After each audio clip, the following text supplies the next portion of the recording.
What is going on, guys? Welcome back. Video for you. You've done it now. You know, I put together this Axis football franchise video. It's absolutely beautiful. I come back, I look at my channel, you guys give me 1,000 views on this NFL exclusivity video, and half of you want me to talk more about it. So I'm going to.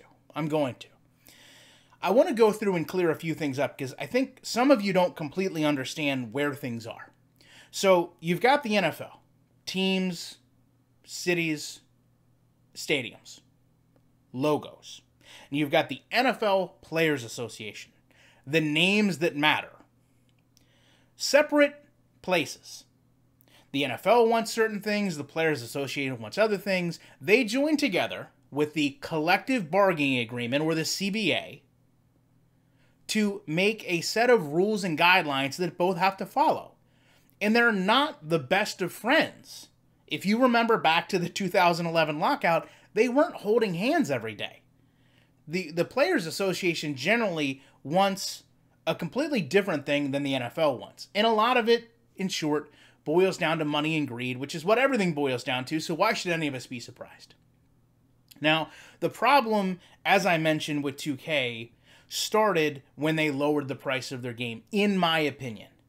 Because that's when you put the NFL in a box. You've got the NFL and they've got all these games on the market, but now you've got a game that's $40 less than the other games. And they don't care about my channel, they don't care about GameStop, they don't care about Metacritic. All they care about is how it looks to the public, to the average person. So the average person is now standing in front of a video game display for whatever reason, and they don't know anything about this game, but they know that one of them is a quarter of the price. And they naturally want to know why, because to most people, cheap things, just to keep it simple, a cheap cut of meat is going to be lesser quality than an expensive cut of meat. So that's what they're looking at. They're asking themselves, how can one company sell this for $20, but the other company sells this for $60? And you remember, EA actually had to cut the price of Madden that year to deal with it. Now, this isn't what 2K intended to do. I believe, and pardon me if I'm misspeaking here, I believe it was actually printed that what 2K wanted to do was bring their game to the masses under the understanding that if they got their games in the hands of more people by selling it less price, then they would in turn be able to win some of the market back because they felt their product was superior. So you can't blame 2K in a way, because they're basically saying, listen, we're going to give a better product away at a lesser price in order to win the market over. But no one probably envisioned the NFL was going to get really irritated about this, be concerned with how it looked publicly, and basically say, okay, now only one of you can do this. So with that out of the way, let me come out and say what I probably should have led the other video with.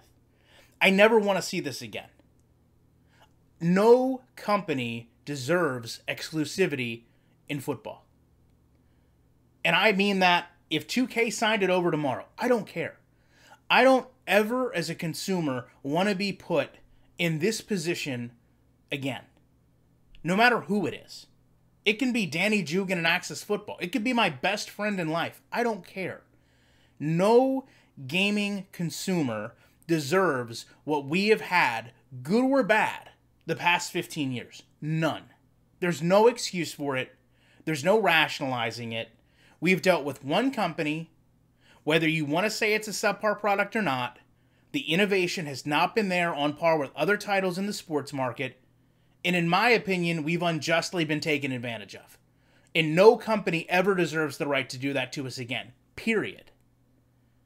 Now, when I talked about what I think is going to happen, which in my opinion would be the license would just become open again.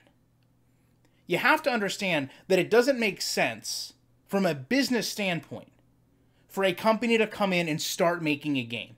It's a multi-year process to make a game to begin with. And God knows, I see the reactions that you guys give to Canadian football and to Axis football. It boggles my mind that people will sit here and look at Madden and say, oh my God, the graphics look so great, but it plays terrible. Then you'll look at a game like Axis or a game like Canadian football and say, oh my God, the graphics look horrible on that, I'd never play it. Well, what if the gameplay was better? It's not, but what if it was? You're literally like saying both things.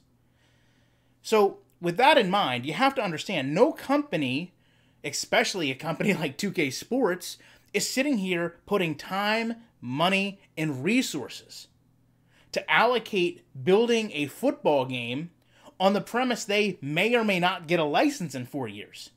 That's just bad business. I don't care how much money they're making, no company is developing a football game that way.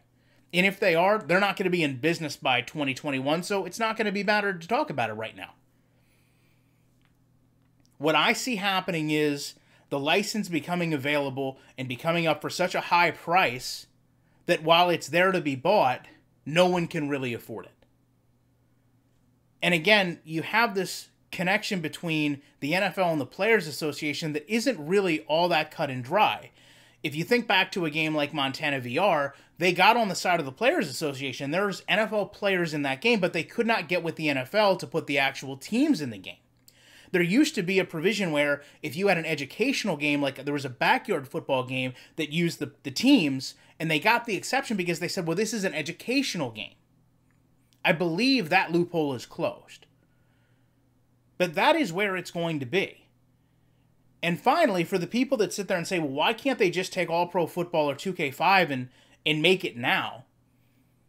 So many of you think that a game engine is just one big piece, like it's one big loaded piece. And it's not. It's 100 different engines that calculate together to create a final product.